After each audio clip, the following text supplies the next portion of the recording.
Hi, my name is Mike, and I'm here to read a comic. And today's comic is The Invincible Iron Man, issue number 160, dated July 1982. This issue was one of the strangest reads I've ever had. I enjoyed it. It's a good issue to look at, but my God, this issue was really weird.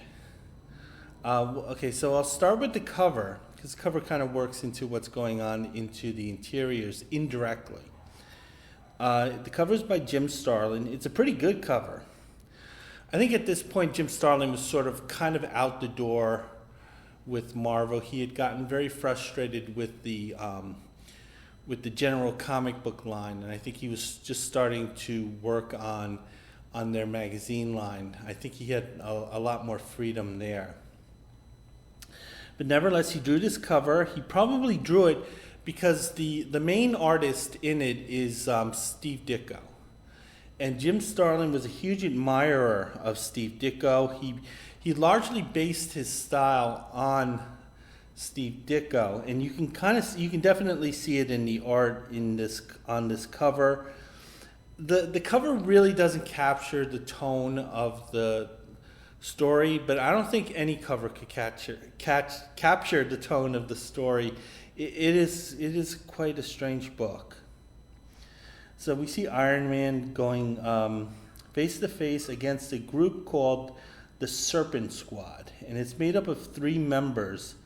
I think it's 2 females and 1 male. I'm not really quite sure. I didn't even really catch all the names of these members. So again, it's a very odd read. So I'm going to go into the story proper. And I'm going to start with the creative team before I start talking about this very odd splash page.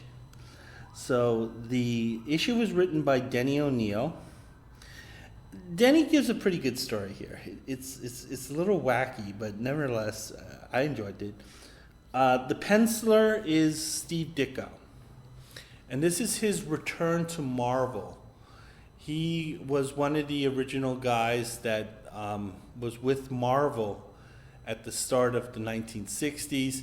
He, along with Jack Kirby, really made Marvel Marvel. And of course, people remember him for his classic work on Spider-Man and Doctor Strange, where he had very innovative style.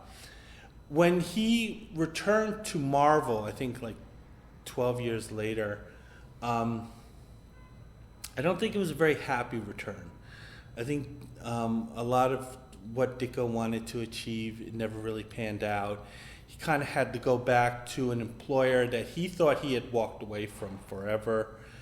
He kind of, honestly, if you look at his stuff in the 70s and 80s, he wasn't really putting much effort into it. And I think that was somewhat intentional.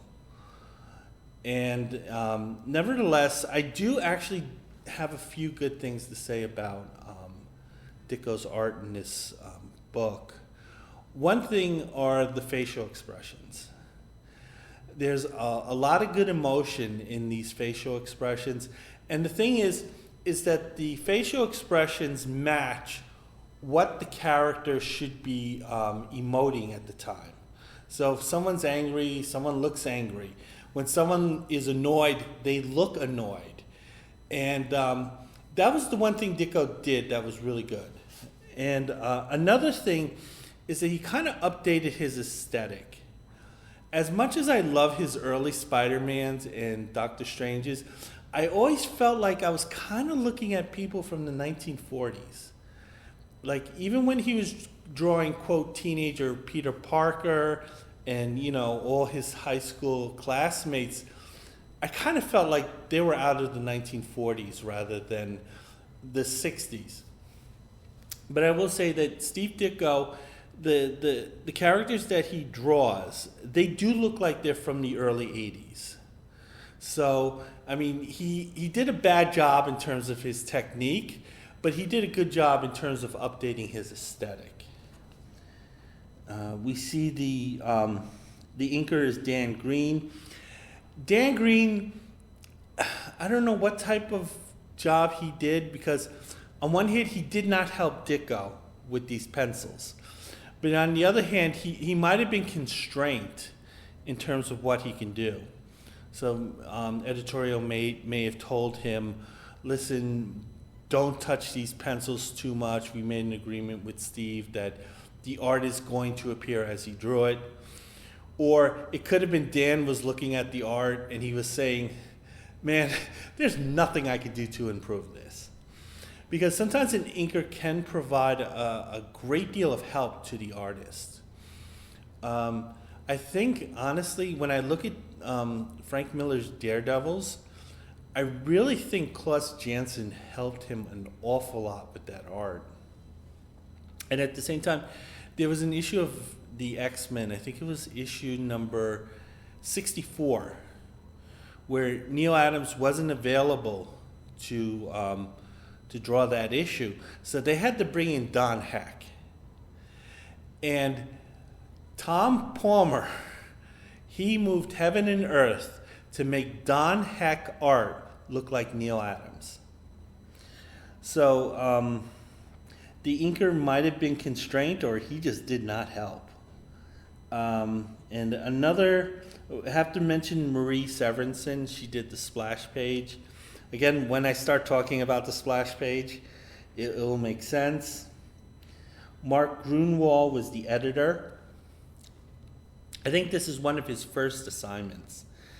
And oh boy, he probably had a headache after this issue was published. And Jim Shooter is the editor-in-chief. So anyway, look at the splash page. The title of this comic is A Cry of Beast. And we see some very unusual art. This is art that you would normally see in Not Brand Eck or even Mad Magazine, because I think her brother John had drawn some early issues with Mad. And we see a very drunk Tony Stark just being very loud in this very kind of rural bar, I would say, based on the patrons. Because it kind of has a Vermont feel to it. And Tony Stark is kind of like, you know, he's kind of threatening the customers indirectly, saying that you don't want to mess around with me because I'm Tony Stark, the Iron Man, and I can whip all of you. The Invincible Iron Man, I should add. So anyway, oh no, and he's also in his hand. He has a broken bottle, as if he's gonna rub it into someone's face, and he might have actually already did that, because right next to him there's a black guy, and he's holding his face. So it looked like he might have been on the receiving end of that broken bottle. The other patrons making it clear, yeah, we're going to stay away from you. And you see this very cartoonish art. So then we turn to the page, and then we find out it's a dream. That, in fact, you know, this wasn't happening. Tony Stark is in his purple pajamas, and I guess Prince was big at this time. And Tony Stark is kind of crying out, no, no. So this is actually a nightmare. So I think the selling point for the mismatched art was that, you know, that art represented a dream that Tony Stark was having. And he was having a dream with kind of this Not Brand Eck aesthetic to it. From what I read, and I'm not sure it's true, but it sounds true, is that Steve Ditko refused to draw the opening splash page because he had an idea that if someone had heroic qualities, they were a morally superior individual. And morally superior individuals don't get drunk. They don't get drunk in public. They don't, you know, threaten the lives of innocent people. And this correlation that Ditko had was something that existed only in Steve Ditko's mind. But nevertheless, he refused to draw the splash page. So I think they had to get Marie Severinsen to do it, because she was kind of like the jack of all trades. Whenever they need some type of fill-in work, she would kind of handle it. But I think there were issues between her and Steve Ditko, because she had to deal with a lot of sexism. And she may not have liked Ditko, so she might have turned in that page looking that way to kind of just screw around with Steve Ditko. And again, you kind of have to feel bad for Mark Greenwald at the time, because he was a young editor. This is probably one of his first jobs, and he has to deal with these two cranks. Okay, so Tony Stark, he's waking up from a nightmare. He's concerned about his drinking problem, and this is something that was there was a few years earlier. There was that big arc, Demon in a Bottle. I honestly never read that arc. I think I only read one issue of it, but I know that is a classic, and at this point, it seems like Tony Stark has overcome his issues with alcoholism, although he's still going through psychological issues, because I know of people who had alcoholism issues, and they would stop drinking, but they were sort of like dry drunks. So even though they still weren't drinking alcohol, they were sort of acting like alcoholics. It was a very strange thing. So Tony Stark gets out of bed. We're greeted to a very strange panel here where Tony Stark is taking a shower, nice hot shower. We get to see that Tony Stark had been manscaping long before that term had ever been created. He has this beautiful, smooth, hairless body. Either he takes Brazilian wax to the max, or maybe the Iron Man suit kind of gets a little hot, so it kind of singes his body hairs off. But nevertheless, this guy, he's looking like he was modeling for Blue Boy magazine. He's concerned about the party he has to attend. So the issues that are bothering him aren't Iron Man issues. These are Tony Stark issues. And because he's going to this big fancy party where he's the guest of honor to basically give this TED Talk, he knows he's going to have to be in a social situation with a lot of alcohol. So that's kind of bothering him. He's not sure whether he can overcome it. He does say that, being a millionaire industrialist does have its drawbacks. So, really, kind of a little privileged there. Oh, poor you. But nevertheless, he checks in. He's going to go through with this. So he checks in with his secretary, and one of her duties is to arrange the date that Tony Stark is having. So this is not, I don't believe Tony Stark is quote, seeing someone at this time. So they're kind of creating these arranged dates.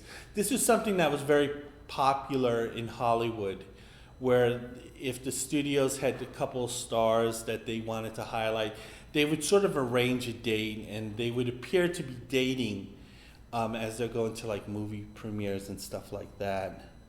So Tony Stark is hearing. He's kind of learning about who his date is going to be. The secretary tells her that it's kind of like this quote cheap person from the television program. So this is someone that the secretary kind of has a low opinion of. And Tony Stark's not really all that interested in that. Hey, this guy's been laid dozens times over, so he's not going to be impressed with just a TV star or TV starlet. He checks in with the head of security. He wants to make sure those guys are set, because even though this TED Talk is happening at a public venue, Stark wants his security to be in charge. And I suspect Stark would want his security to have, to be able to override the regular police. So when you're like this corporate, industrialist, you can kind of get away with stuff like that. So Tony Stark, he's kind of happy with the arrangements that the secretary and head of security have made. However, he's also a little bothered. He's like, hey, maybe I'm making too much of a big deal because after all, this is going to be held at the Long Island Zoo, which I've never been to. I don't know whether that was made up or not. So then change scenes, and we're at the zoo. We're at the opening entrance. We see a cloaked figure approaching one of the guards. And it turns out that the guard recognizes this cloaked figure because he calls her by first name, Janie, and mentioning kind of like, hey, Janie, I thought you were out of town. And the cloaked figure asks for a kiss. And the guard's a little surprised by this. And he says, well, I'm not supposed to be doing this on duty, but, so even when the guard has an opportunity for a little bit of McLovin, he's still thinking about the boss. He's still thinking, am I going to be stealing if I just take a little bit of time for myself? So, kind of that corporate employee mentality. The guard cries out in pain. So something happened here because he's embracing this cloaked figure. However, we see there are two other cloaked figures. They walk by. One of the cloaked figures says he's dead. Just ignore him. We can go on. Now, they're looking for a particular building in this complex, in the zoo complex. They're not quite sure. I think they know where they need to go. But they're just kind of noticing that there is still some activity going on. And then we see the party. So we had the party's going on full smash. Everyone's dressed very nicely. We see Tony Stark is with his date, Mrs. Cuddle. I don't know who this is based on. My guess, just based on looking at her and who was popular at the time, I suspect this is based on Suzanne Summers. The actress is drunk throughout the story, which is behavior I didn't really associate with Suzanne Summers. But nevertheless, everything else sort of fits into that. And Tony and the actress, they're kind of getting to know each other, trying to start some small talk. I kind of sense that the actress is kind of like in her own little world. She's kind of like, she's more like performing for Tony rather than talking to him. Tony's not necessarily being the most charismatic or interesting conversationalist. He's just kind of going through the motions. Tony is offered some scotch. It's clear from the look on his face that he finds this very tempting. However, he declines to do it, to touch the scotch. However, his date feels otherwise. She immediately grabs it. So now she has 2 drinks in her hand. And she's like saying, hey, I'll keep this glass company if you don't want it. She's downing the alcohol. Tony realizes that he's in trouble here because his date, who he doesn't really particularly like, he calls her a lush. He thinks to himself that she's a lush. And so the temptation of alcohol is even worse because she's going to be kind of egging him on either directly or indirectly. So then we see the host of this event. And what he's going to do, he's just hosting. He's introducing Tony, saying this is our TED Talk. And Tony starts talking. Basically, he's talking about a new, basically a high-tech home security system. But rather than use it at homes, it will be used in kind of municipal places like the zoo. So they already kind of set up this this system at the zoo. One of the benefits of it, they mentioned, is that everything will be computerized. So for example, when they have to feed the animals, A computer system will set everything up. It will properly mix the foods that each animal is going to get in whatever proportions they're going to get, and it will also automate the feeding of the animals.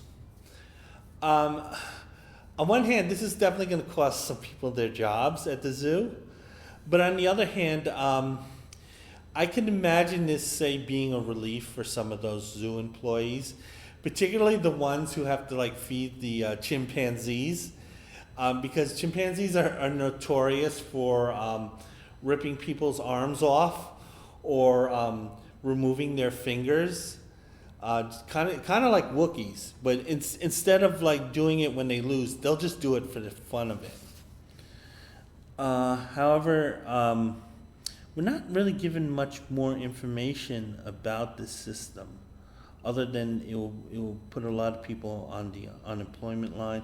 The cloaked figures, they're still heading toward wherever they're going, so they're kind of like tuning everything else out. However, this is a relevant piece of information here.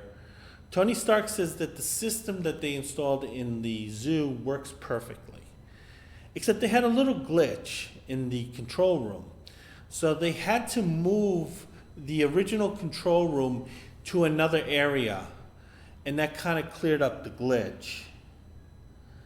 So I'm not, outside of explaining things to the reader, I'm not sure why Tony is sharing this information with the audience, because they're going to be like, who the hell cares? However, it turns out that the three cloaked figures, who are now uncloaked, they were heading for that original control room. And they're in that control room now. They see that it's an empty storage area. So they realized that what they were expecting to find there isn't there. And it was probably moved into another area. They just simply write it off as them getting bad information. By the way, the cloaked figures are the Serpent Squad. There are 3 members. I think one of them is male. They have a full-on mask, so I can't see. And also, this person doesn't talk too much. There are 2 females, although there's one really big girl here. And there's another one who's kind of more contemporary in terms of her attractiveness. They're trying to figure out what's going on. They're aware that obviously the control room was moved, but they have to figure out where it was moved to, which means that they kind of have to search the zoo area, which is a little time consuming, and also they can also be found out. So they realize they need a diversion. And what they're going to do is they're going to use the zoo animals as the diversion.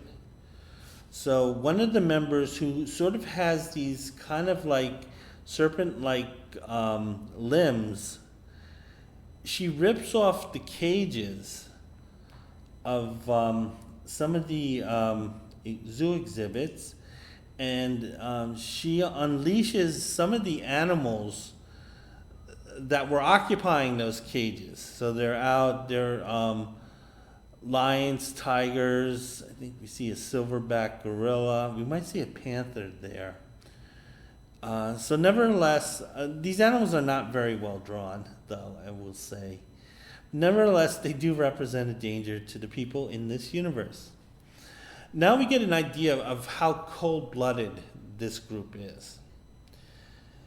Because one of them is like, okay, we release these wild, dangerous animals. Now we can continue to do what we need to do. Another one kind of asks the question, do you think they'll end up attacking any of these humans? And she's answered back with a, we can only hope. So immediately you get an idea of just how callous this group is. We turn the page. Tony is still with his date, very annoyed with her. She's quite drunk. Although she did listen to Tony's TED Talk, and she prefers what's in the bottle to what Tony has to say. one of Tony's security guards reports that they have a dead guard. I don't know if I explained it correctly or not, but the guard at the entrance, he was murdered, and they found that body in the bushes. So immediately, at least the security team is updated with, they have a dead member. So they don't know if there's anything else going on. The guard does mention that the guard that was killed, that he had used the name Janie. And at this point, it doesn't seem like relevant information. It doesn't seem relevant to Tony, because Tony's like ordering the guard to go back out there and to see what he can do. So, it's like, hey, dangerous murderer out there. Hey, you go out there, guy. I'm paying you for a reason. Tony's on the phone.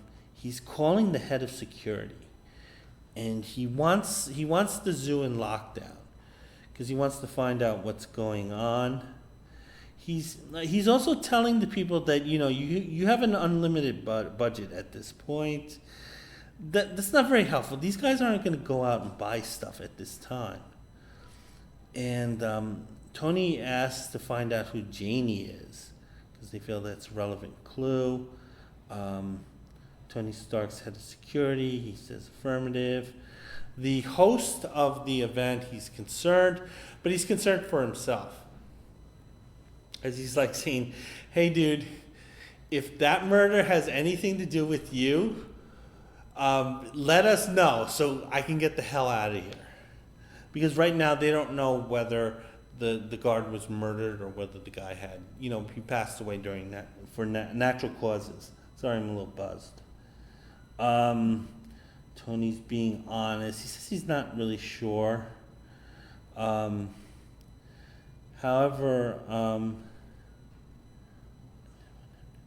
okay, so he's determined to he's determined to follow through on this investigation and find out, because his name is on this product. So he's concerned about his branding. Tony's heading to the control room. His date is following him right afterwards. She's impressed with his kind of like take command attitude. So anyway, they get into the control room. Tony's kind of annoyed. He's looking at the video monitors, and he sees that the zoo animals has escaped, very dangerous ones. Tony, of course, needs an excuse to get out of the control room, because he does have a witness here, and he does have his briefcase. So he's carrying his briefcase the entire time. Of course, we know that in the briefcase, he does carry his armor. So then he gets a little privacy. He's a little annoyed with his date. Nevertheless, he's able to suit up and become Iron Man. Steve Ditko draws a pretty decent Iron Man here. Like I said, the art is not great, but nevertheless, it's a decent Iron Man. And we see here that Iron Man's trying to figure out what's going on. 'Cause on one hand, it seems like there are too many coincidences, but on the other hand, he doesn't really have any hard information. Okay, before I go back to the story, you can take a look at an ad here. See an in-house ad for ROM, Space Knight. This is one of the merchandise deals that Marvel had at the time. I loved the first year of ROM. I was a huge fan of it, bought it every month or every other month, but I think after a while it started becoming too repetitive. So anyway, see another ad. It's for Willy Wonka candies. This guy does not look like Gene Wilder in the least. I had never seen any of these candies on the candy stand. So this is all new to me. I think I may have recognized a couple of them, but didn't last too long. Okay, so we go back to the story. The first beast that Iron Man encounters is a tiger. Yeah, you definitely, from the group of animals that was released, the tigers are going to cause the most damage. So you definitely want to get those guys under control first. However, we're talking about Iron Man here, so he's not going to have problems dealing with these beasts. The only problem he's going to have is that he needs to be gentle enough not to hurt them, because he doesn't want to do that. However, while one tiger is knocked unconscious because of a repulsor ray, he's being attacked by a lion.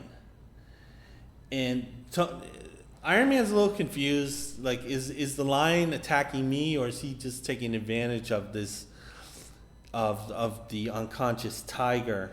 Because lions and tigers don't like each other, and tigers usually win out. So this would be a golden opportunity for the lion. However, he still stops the lion, gets out of the way. There turns out there's another tiger in the room. He uses the lion to knock out the tiger. So he got all three of them. He's not really taking these three beasts seriously, because he's doing these Spider-Man type wisecracks. Then we see he puts him back in the cage, and he refers to one of them as Morris. That was Morris the cat. There was a series of commercials with a cat called Morris who was very finicky. So kids at that time would have recognized that particular reference. So Iron Man, he kind of wields the bars shut after he gets the animals back into their cage. So then Iron Man comes across the silverback gorilla, very large beast. However, the silverback gorilla is heading toward one of the members of the Serpent Squad. And the Serpent Squad, since they're the ones who released them, it seems strange that this member would kill the lion. Kill the gorilla. Sorry. So anyway, with one swat, this member of the Serpent Squad kills the gorilla. My guess is that at this point, this member of the Serpent Squad realized that the gorilla would probably cause them more problems than Iron Man, so he's just saying F it. We've got other beasts to eat people out there. Iron Man's kind of impressed here, saying that, whoa, this foe was able to kill a large gorilla with one blow.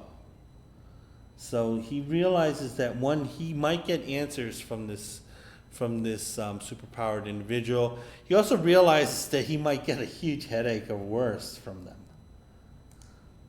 However, before Iron Man can confront this one member of the Serpent Squad, he hears a call for help. And he realizes that it sounds like his date, and it is his date, because it turns out that she is now being cornered by a tiger.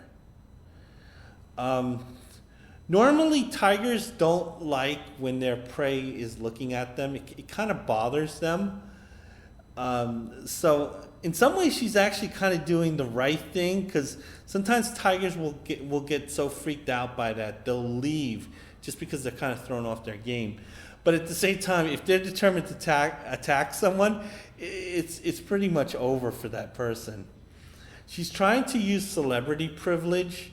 Good luck getting the tiger to recognize that. However, Iron Man comes in, swoops up, he saves her.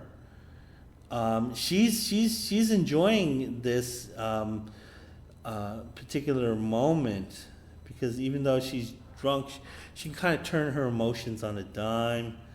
Iron Man kind of puts her in a safe place, telling her, listen, you need to obey me. Yes, a little sexism, but not too bad here. However, Iron Man's wondering what's going on. So he wants to check in with his chief of security to see if he has any answers to these events. He contacts the chief of security.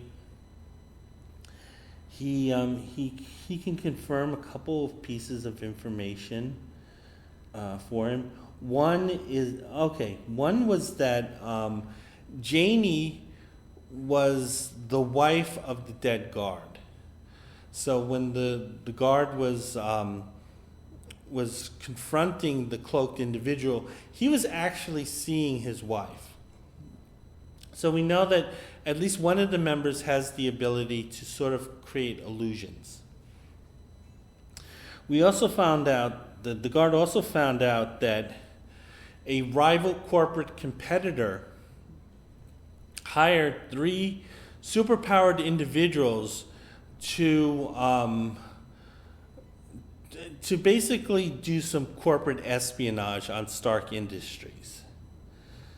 It's strange how the guard would find this out, and also, or his security chief would find this out. Also, it's weird that he would get this information so fast. However, this is a device that Denny O'Neil liked using. I think he started using this when he was working on Batman. Because when you have to wrap up those stories very quickly, it's really nice and convenient to have characters who are kind of a depository of like criminal information. Frank Miller, when he was doing Daredevil, he used this device too. So whenever Daredevil needed some information, he would shake down Turk or some other informant for information. And again, it helped move the plot faster. So nevertheless, Tony Stark has a lot of expository information here. Okay, so he knows now that there are 3 saboteurs who are causing these problems. That explains the issue with that individual and the gorilla. The head of security has a name for them, the Serpent Squad.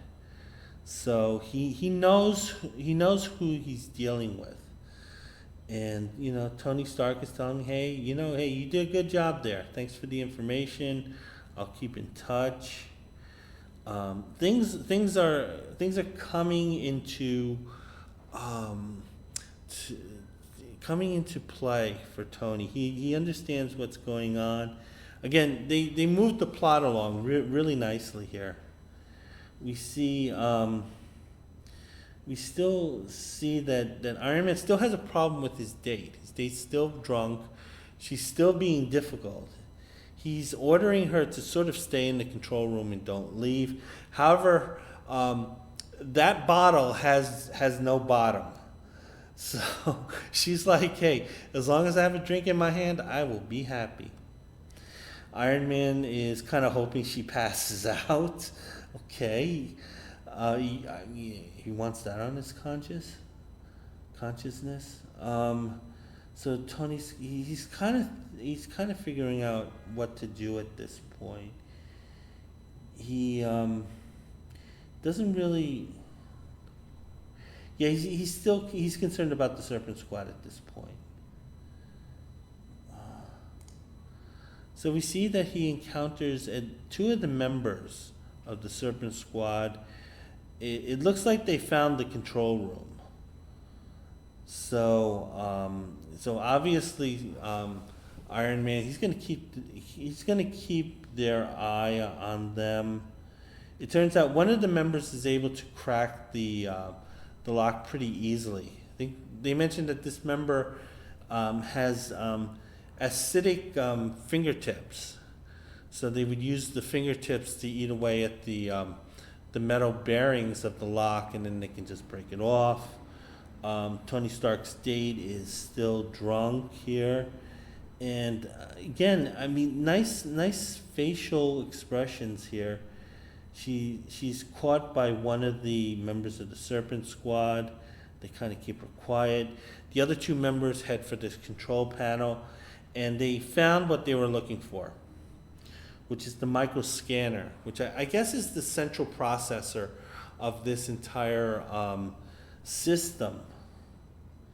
And it's really weird here. They're kind of making fun of Tony Stark for using this sophisticated piece of technology to actually power a large multitask. I don't know what you would call it, mainframe, whatever. But they're going to use the micro scanner to basically power a weapon. So this doesn't make sense, because honestly, that microprocessor is more valuable as a central processor than as a kind of like ammunition to a gun. However, we're talking about, this is comic book logic from the 80s. It turns out that one of the members, I think her name is Anaconda, I think she's the leader.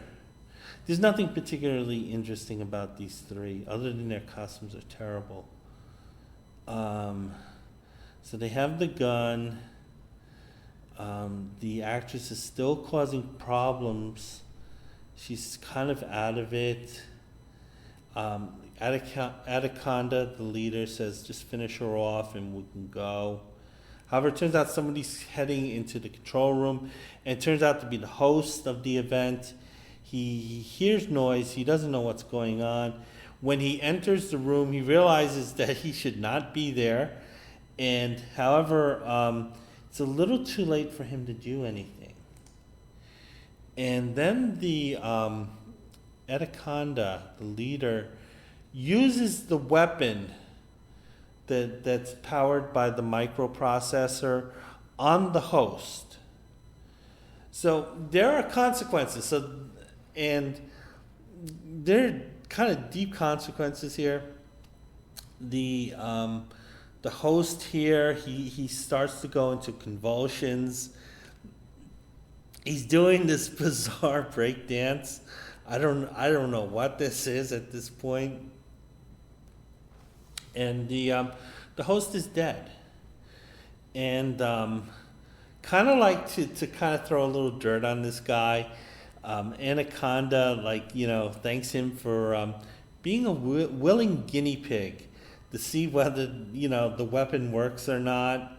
It does, because it kills him. But then again, a regular gun and a bullet could have done the same thing. So like I said, they're really misusing this technology here. However, Iron Man comes into the room. He's kind of quipping. He's still quipping like Spider-Man. Now, somebody he knows, because he knew this guy, was murdered basically almost right in front of him. And Iron Man doesn't seem to care very much. And he's just simply kind of quipping and kind of treating this as a joke. That was kind of a little odd. So then it turns out that Iron Man's kind of in a fix here, because on one hand, he's cornered the three saboteurs, but at the same time, they're also holding his date hostage. And even though he does not particularly like his date really hasn't done anything to earn, being murked. The date thinks that this is kind of a psychedelic dream, something that alcoholism doesn't do. And the leader of the squad, Anaconda, she says, "Listen, don't move, or we'll kill her. And we want you to remove your helmet, and we want to see who you are." And of course, Tony, Iron Man, he can't let an innocent die, so he agrees to allow the Serpent Squad to remove his helmet. The member who kind of has the serpent limbs, she wraps them around the helmet with the idea of they're going to remove the helmet, and they're also going to remove his head. This part of the agreement they didn't mention until after the tentacles have wrapped themselves around Stark's head, or Iron Man's head. Iron Man has no intentions whatsoever of allowing them to do that. So then he sends a large electrical charge from his helmet, and they obviously the tentacles, they're going right through the tentacles that's wrapped around his head. So that member of the Serpent Squad is feeling this, not enjoying it. And then this is kind of an interesting panel here. One of the members of the Serpent Squad, the kind of silent one, while that person was holding the date, he or she was also holding the alcoholic flask that the date had brought. So the date wasn't satisfied with just the alcohol that was being served at the party. She brought her own hooch with her, and we see Iron Man using his chest plate, the repulsor rays and that fire from his chest plate, destroys the alcoholic flask. I kind of got a feeling that they're kind of sending a message here. So then Iron Man uses his repulsor rays against this member of the Serpent Squad. When that member is hit with the repulsor rays, his date is free now. She runs off. So, and then Iron Man takes the opportunity to slug this individual. Man or woman, this person got belted. And then now there's still one member of the Serpent Squad left. Iron Man's trying to figure out where that person went. Iron Man sees someone in the corner, and he realizes it's someone that he should not be seeing at this moment. And it turns out to be a former girlfriend of his, Bethany. She kind of has red hair. Looks a little like Christina Hendrickson. I didn't read that many Iron Mans as a kid, so when this person was dating Tony Stark, I probably was not reading those issues. Nevertheless, we see that the person who looks like Bethany, she's dressed for the event. It looks like she also has something in her hand. And the art here is pretty well drawn here. So I think Dan Green sort of put a little bit more effort into this face than say some of the other art. Bethany is asking for a kiss. Iron Man's like, "Hey baby, I'm up for this," and he's about to take off his face mask. However, he realizes that this woman should not be here, and that there's something fishy about this. However, it turns out that as he's thinking this, Bethany's features change, and they change into another woman that Tony Stark has deep feelings for, and that's Pepper Potts. Again, a pretty nicely drawn panel here. Pepper looks a little like Jill St. John, who was one of the hot chicks in the late 60s, early 70s. So again, Iron Man's noticing that two women that he had deep feelings for from his past are kind of showing up here. And he remembers what happened to the murdered guard, where he thought that he was, interacting with his wife. So Iron Man figures out that these are probably illusions, and that he needs to snap out of it. Iron Man calls the bluff, saying, "I know you're not Pepper Potts. I know you're not Bethany." He still sees this member of the Serpent Squad as Pepper Potts. So I guess the projection part he can't control. However, he's fully aware that he's being played. He knows it's an illusion. He's saying, "Just give me the gun. You stand no chance against me." However, the woman is impressed with Iron Man and his will. However, she has that gun powered by the micro scanner processor. So she feels that gun will sort of cut through Iron Man's armor.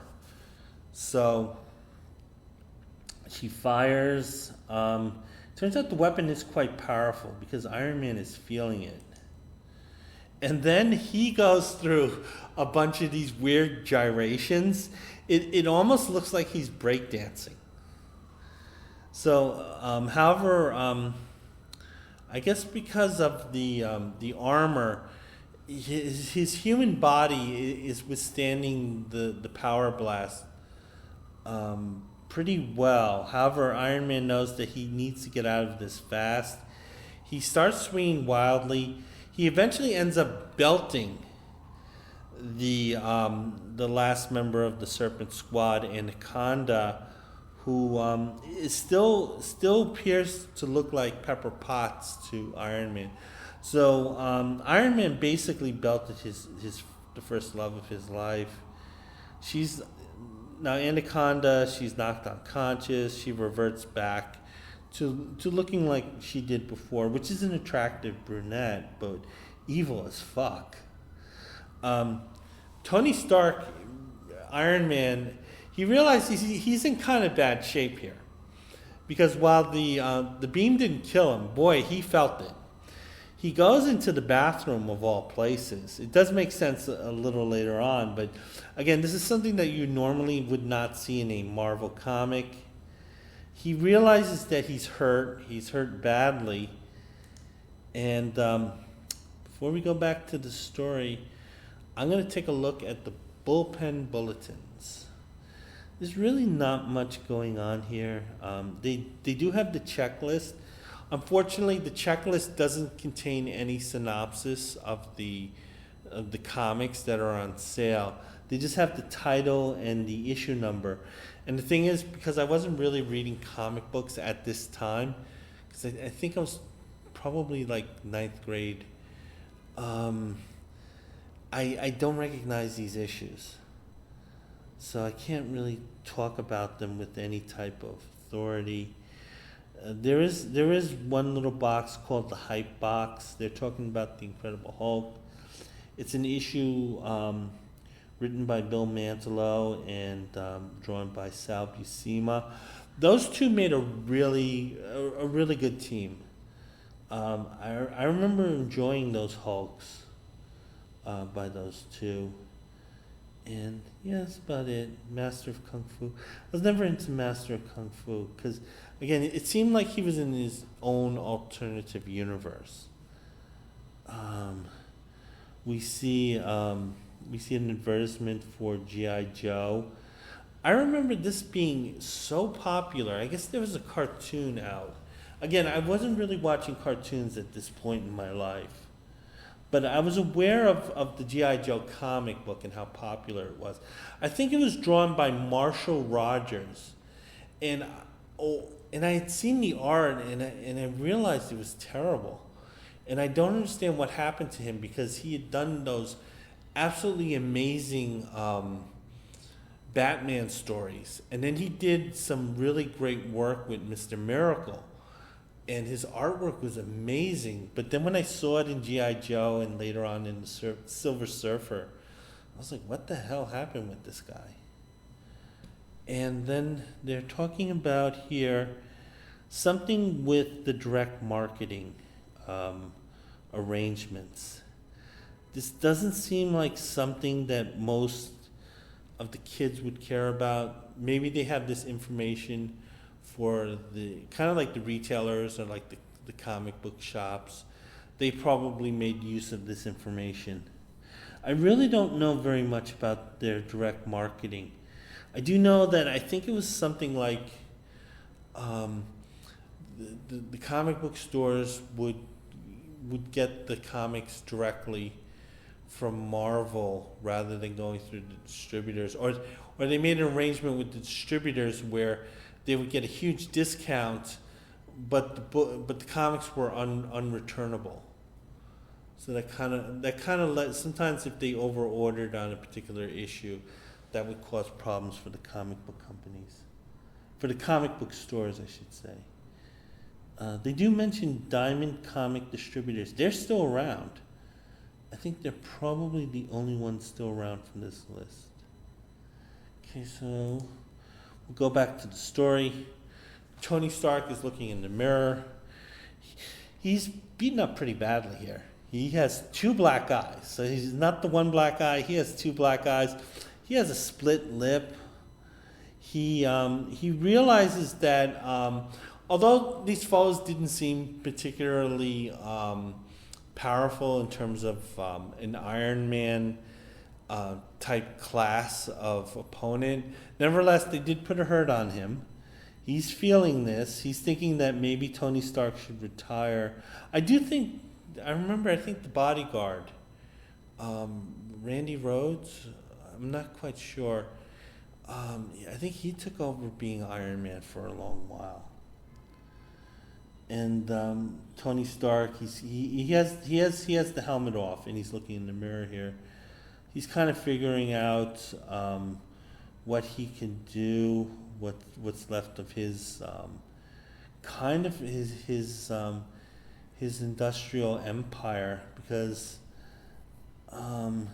he realized that he did not intend to create a weapon with this microscanner, but he realizes that it can be used as a weapon. Kind of going through a philosophical crisis here. Thinking that maybe he's kind of slipping. However, he hears a cry for help, and it turns out to be his date, Muffy. Muffy, very nicely drawn panel here, and again, nice emotion here. She's screaming that there are snakes crawling on her. They're crawling all over her. Iron Man, he comes back out as Iron Man, and he just kind of judges her. And he's just saying that, hey, this is all in your mind. And he kind of looks at her saying that, am I going to be like her someday? So he's kind of being he's being a judgmental asshole here. They do end the comic talking about Tony Stark's alcoholism, wondering whether he'll ever truly escape it. And that is the ending of this very odd story. Okay, so I'm going to look at the letters page here. Most of the letters are about issue 156.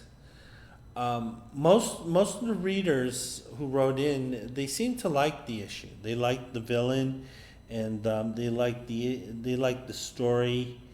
I think it was one of the last ones by Bob Layton, because I believe that Bob Layton and John Romita Jr., they were the artists who were working on Iron Man during, I think, the Demon in the Bottle arc. So it looks like they just left, and some of the readers are kind of sad about that.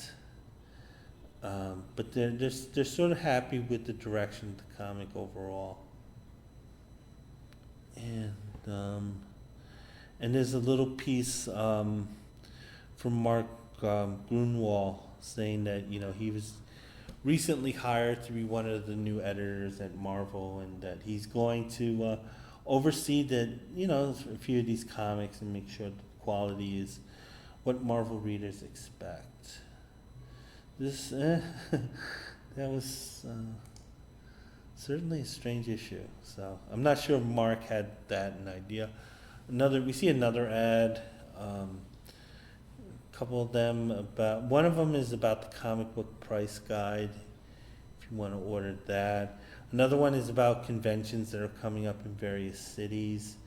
I think at this time, the Sheraton in New York would have a comic book convention. It was free. It would happen once a month. It was a lot of fun. Even though I didn't have much money, it was just fun, just kind of looking at the comics. And we see an ad here for, I'm guessing that this is a company that probably had a lot of those direct sales issues. They probably over-ordered on a lot of those issues, and they can't unload them. So they kind of came up with this novel way of packaging them in sets. And they would say charge $10, and you'd get like 5-6 comics. But you would get stuff like, Miss Marvel #1, Red Sonja #1, Logan's Run #1, What If #2, John Carter of Mars #2. So you would get issues that were kind of like, issue #1, issue #2, but these are titles that no one was really buying in large quantities, so they're just definitely trying to unload these. And I think that's about it. So that is my review of Iron Man 160. I'm going to try to get more 1980s comics, at least Marvel ones, coming up soon. And yeah, hope to have more reviews up soon. Bye.